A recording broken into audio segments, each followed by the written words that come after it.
And we're live. Hola Madridistas, welcome to the preview for match day 30 in La Liga, as we are going to be try to play catch up against Barcelona for yet another match day. We have 8 games left, and before the big showdown, we need to make sure we get all 3 points, treat every single one of these games as a final. But it might not be that straightforward because we are going to be hosting Valencia at the Bernabeu, so it might not exactly be plain sailing. But the team should be up for it. And to discuss all of this and more, joining me on this episode is a friend of the show, big time Valencia fan Gaya, and of course, my usual preview partner Farouk. Gaya, let's go with you first, man. How are you? How has the season been so far for you guys? I'm good, Jacob. I think this season I've seen a turnaround in Carlos Corberan, and was just happy to be on the ride now. Farouk, did you get all of that? Or you're on mute. Yeah, it was breaking a bit actually from Gaya. Sorry, Gaya, can you just repeat that because it was breaking a bit? Yeah. Oh, can you hear me properly? Yeah. Oh yeah. Okay, yeah. I was like, I'm good personally, and for the season, I started terribly, and now we're back on track with Carlos Corberan, and I guess that's the best I can ask for. To be very fucking honest, to be very honest with you, Carlos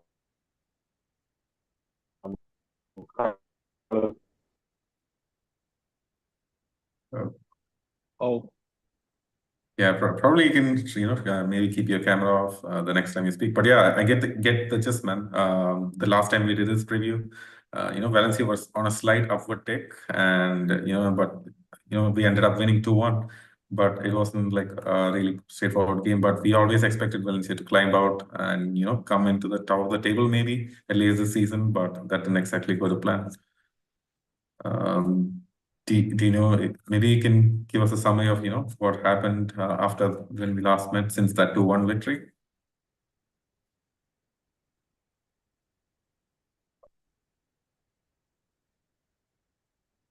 Yeah, Gaya, are you still there? Oh yeah, I'm here. Can you hear me now? Yeah. Oh yeah, much better. Yeah, there's every rainfall around it, so like it stabilizes the network. Oh. I know that too well. It is what it is. But yeah, Gaya, I was just speaking about, the fact that the last time that we met, I think you were still hopeful for the rest of the season. Maybe you can put up a fight for, a top table finish. But things didn't go exactly to plan. Like, do you think it's just Peter Lim screwing you over again? You guys got a new owner since we last met as well.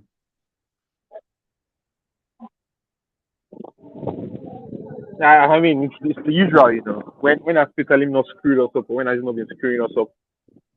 It's the usual again this season.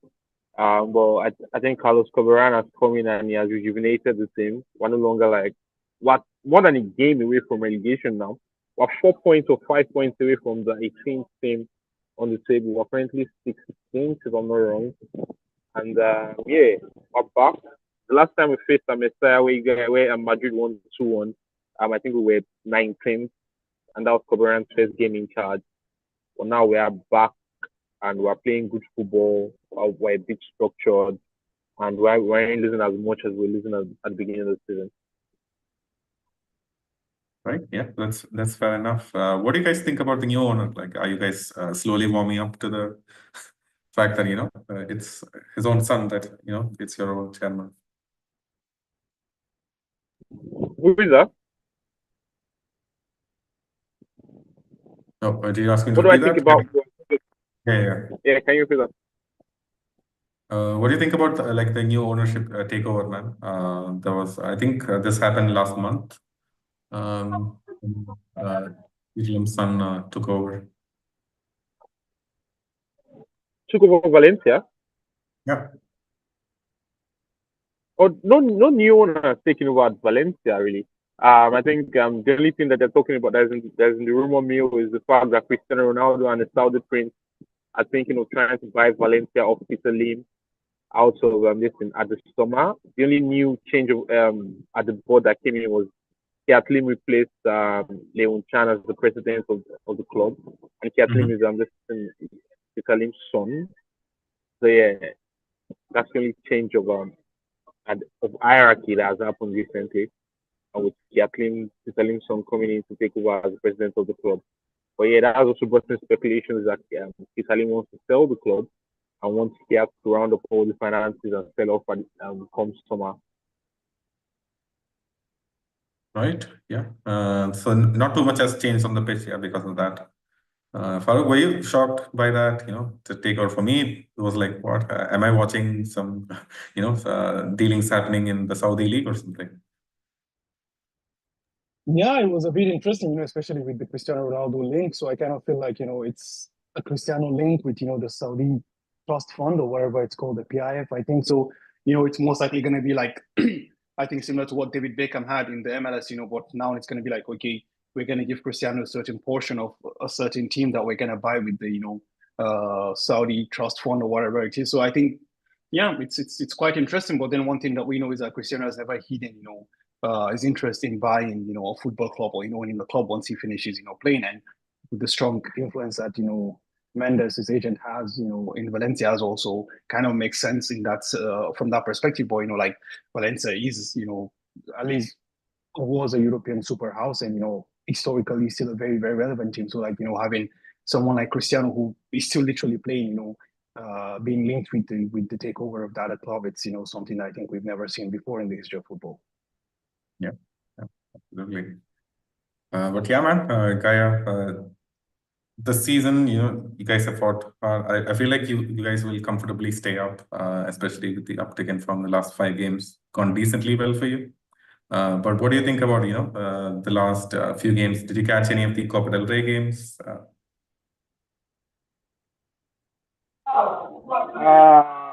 The last few games for Valencia have been kind of like ugly. I mean, we've been winning home games under Soberan. The only home game we lost was versus Atletico Madrid, and that's kind of like been a concurrent team or a recurring team under Carlos Soberan. He wins at home against mid-table teams or top teams basically that are not top 3 teams. We beat Real Sociedad at home. And we're decided are in like mid-table now, but yeah, you get my drift. They're top team, a traditional top team recently. They're fighting for Europe, and the only things he has lost to Madrid, Barca, and Atletico Madrid. Again, the Copa del Rey game, he lost 5-0 at Mestalla to Barca. He lost 7-1 away at Barca. He lost 3-0 at Mestalla to Atletico Madrid. So there's kind of like a fear with the game versus Real Madrid at Santiago Bernabeu tomorrow on Saturday. Right. Yeah. And what did you think about the Copa del Rey games? Like, did you watch the Atleti Barcelona game?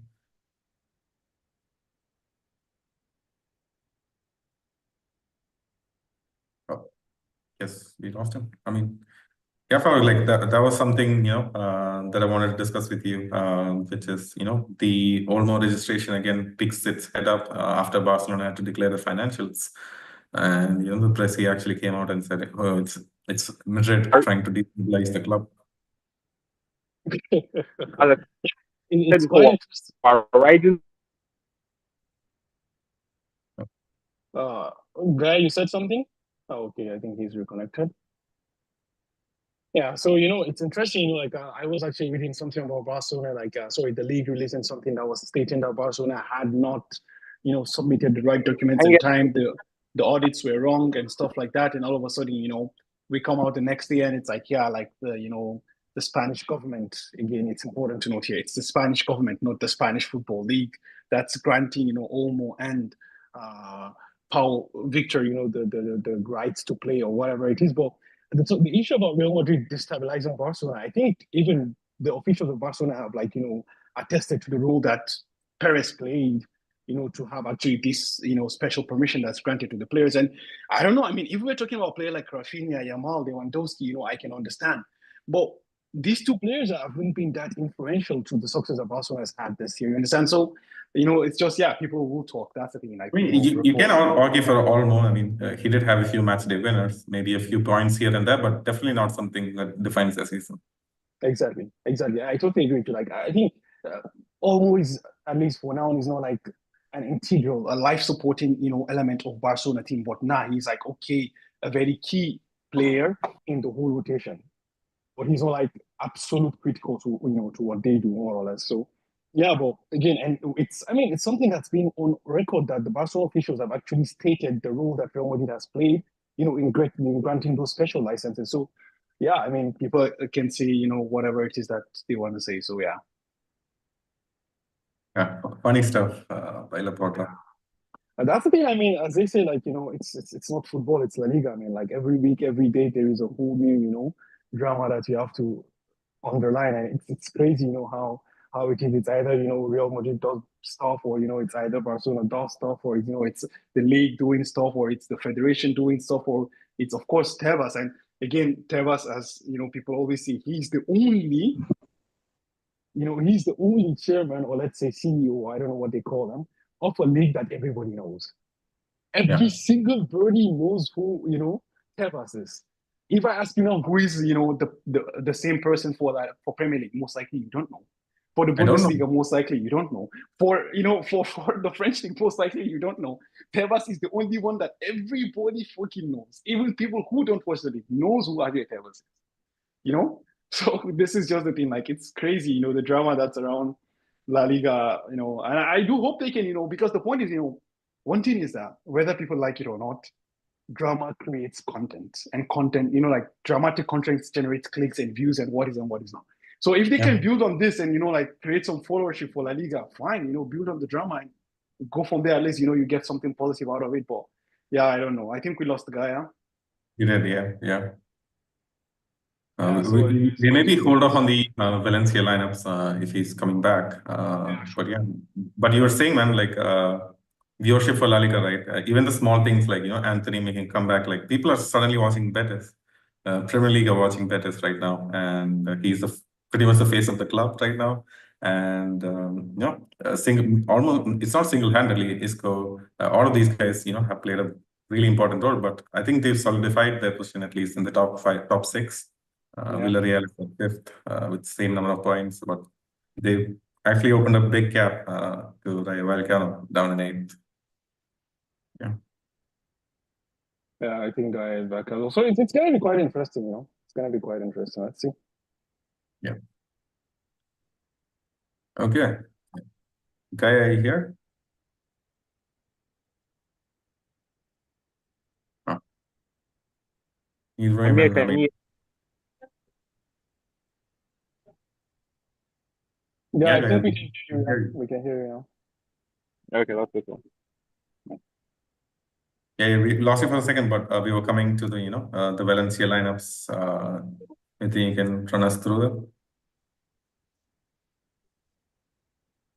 Oh, okay, definitely.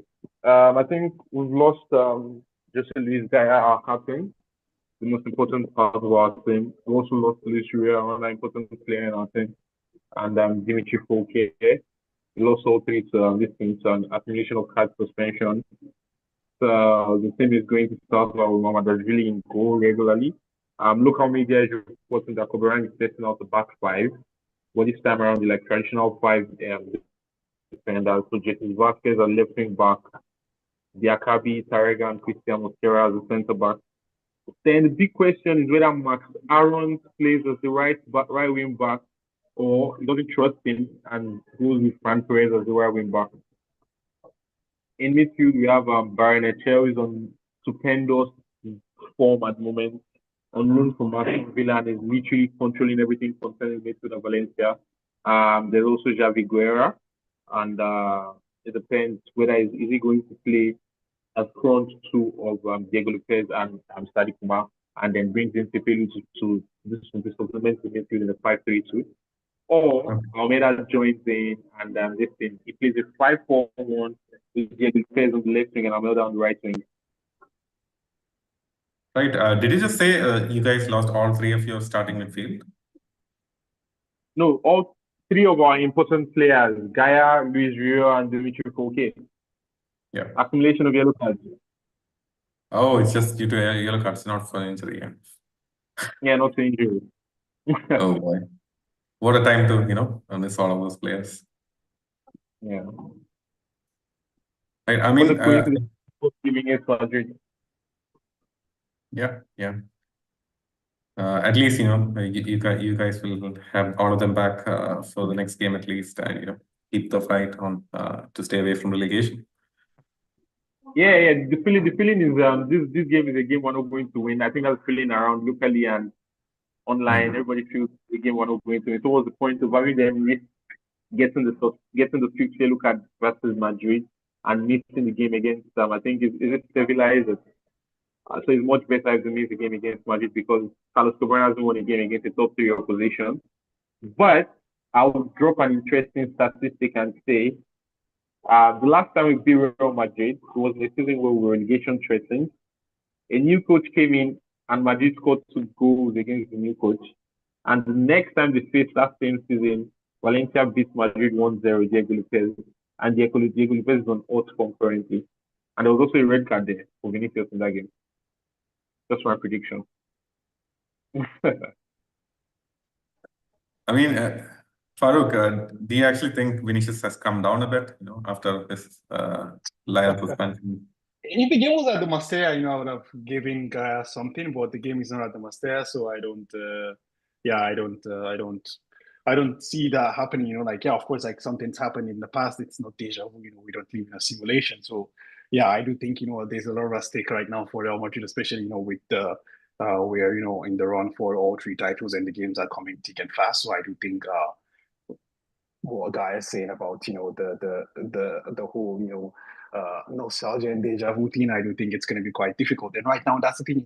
Even if Vini is unable to perform right now, we have Kylian Mbappe playing operating on a whole different level right now. So I do think Vini has not yet calmed down, but then he's playing a home game, so that's why I just feel like it's not. It's not as as volatile as it would have been if it was away at the Mastella. Yeah. I mean, this was the discussion, right? Vinny's form in La Liga especially has been worrying. Not too many assists, and he's like a level on goals with Ferran Torres. That was shocking. Yeah, actually, even when you see now Vini is actually missing a lot of chances or not being in position to score a lot of goals as well. But the point is, you can also see he's trying to make stuff happen. He's trying to create. Of course, when we look at the last game against Sociedad, I felt like he missed, I think, 2 really good chances, more or less. But he was able to create 2 goals. The equalizer from Endrick at first, the equalizer from Jude Bellingham, all by his by his trickery and mastery. So I think while he's not scoring as much as he should have, he's also stepped up, with the creativity as well. But yeah, I think overall the form of Vinicius Junior has dropped. Yeah. I think it goes just the Ferran Torres comparison that Coolest like to make. I think it just comes due to the fact that Barcelona score a shit ton of goals, and we are not that team this season at least. I mean, that's making a comparison of Vinicius Junior to Ferran Torres. That tells that it's just trolling. There is no comparison there. Even if Vini ends the season with 0 goal and 0 assists combined, you just cannot put his name and Ferran Torres in the same sentence, unfortunately. Absolutely. Ferran Torres is someone that comes around and plays garbage time, literally when all the teams are tired and there is literally nothing to do anymore. So you get more chance to score more goals. That's just the thing. Yeah. That's very true, man. And Guy, are you still here? And I wanted to get your thoughts on, this stuff that happened in the UCL. I don't know if you caught, Rudiger's celebration. I think it was Ceballos as well. Ceballos, Rudiger, Vinicius, and all, after the full-time whistle, after the penalty shootout, they're all of these gestures to the fans. And now people are worried that, they might miss a game or two here. Yeah, maybe even the first leg of the Arsenal fixture. Yeah, I saw Rudiger's celebration in particular, where he made the Undertaker's sign, the death sign to the fans. Yeah. I think it probably something that I did in the heat of the moment. When you win something in that fashion against your rivals, against for that matter, I feel like it doesn't really. I think things like that just come out in the heat of the moment. It probably wasn't thinking. at that time. And I don't think it is actually a very big deal in that sense. It's just a demonstration really. It's just a gesture. Doesn't mean no bad blood to the fair. But then again, knowing how big how big of a derby it was and the stakes that were on the line, I feel like Liga just got into the 8th. I don't know what Dani Ceballos or Vinicius did, but I mean, come on, Vinicius has been doing this for a long while now and hasn't gotten punished for it. So I feel like it's a normal thing. Other players even do it. But the likes of Pepe over time do things like this and they don't get punished for it. So yeah, people taunt fans, players taunt fans, and if the referee doesn't punish them on the pitch, then it's over. You can't call them back for taunting or something that has happened in the game.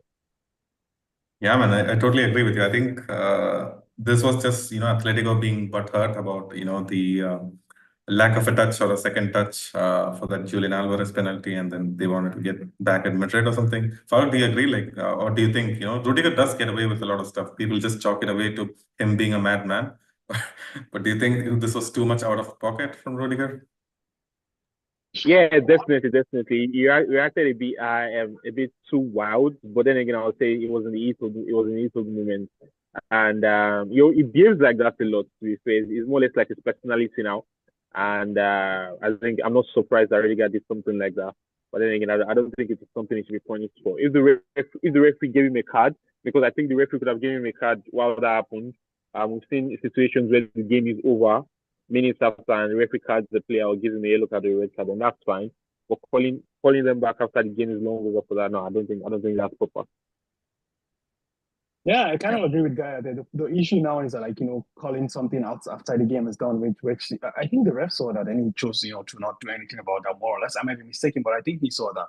So I think calling it back, I don't think, it's just, I feel like kind of a show that, okay, we are doing something, by UEFA, but I do not think eventually to end in a suspension or anything. I think, okay, it's going to be a fine.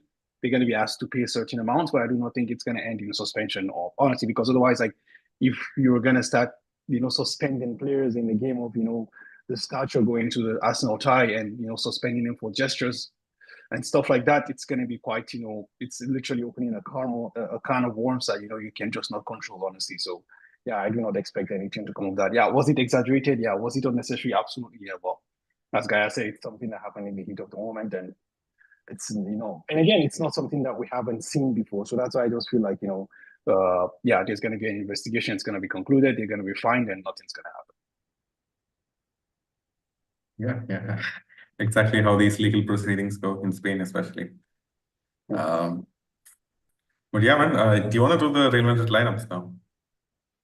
Yeah, sure. I think the Real Madrid lineups, I actually just told you, like, more or less, it's just we're going to have, a couple of changes from the lineup we saw against, Sociedad in the second leg of the Copa del Rey semi-final, because we know that still, like, I think Courtois is still not fit to play the game against Valencia, so we're going to have Andre Lunin back in goal, as we're seeing even before we went live, like, it seems like Lunin has, dropped off a bit, but again, that continuity is something that's not been there for him, because even last year it took him a bit of games, be able to, like, be the undisputed starter ahead of Kepa Arrizabalaga last year. So I think, yeah, maybe a couple of, games back to back will do him good for his confidence and for his form as well. Away from that, I think center back pairing, I think definitely, like, after, the unfortunate game that we saw defensively, Rudiger comes back absolutely in place of David Alaba. Like, it was a really, really shambolic defensive performance from, both center backs, Alaba and Raul Asensio as well. So I do think Raul Asensio keeps his place and partners, Antonio Rudiger in the game. And then for the fullbacks, Roland Mendy is out. I think Fran Garcia will not, be rested with, as we saw, Camavinga played there in that game, but I do think Fran Garcia comes back into the team. And I think Lucas Vasquez as well keeps his place on the right-hand side of the defense as well. Oh yeah, I mean, Gaya, do you think we can get away with Lucas Vasquez, especially since Gaya is out suspended?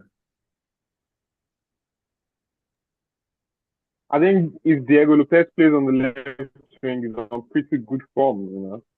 He won under 23 player of the month for March, 4 goals in 4 games in March.